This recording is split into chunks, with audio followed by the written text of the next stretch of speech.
స్మృతులు మనం నిలిపే క్షణాలు. కాలం మారుతోంది కానీ వాటి విలువ మాత్రం కాదు.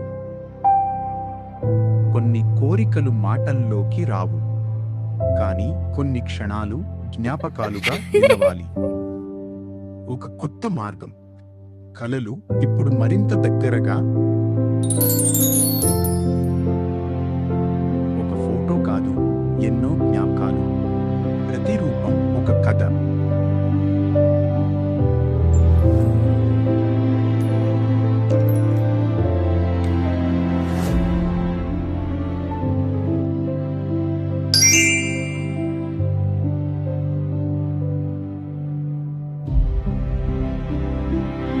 ఒక నవ్వు జీవితాంతం నిలిచే స్మృతి. ఈ రోజు చిన్న క్షణం, రేపటి పెద్ద జ్ఞాపకం.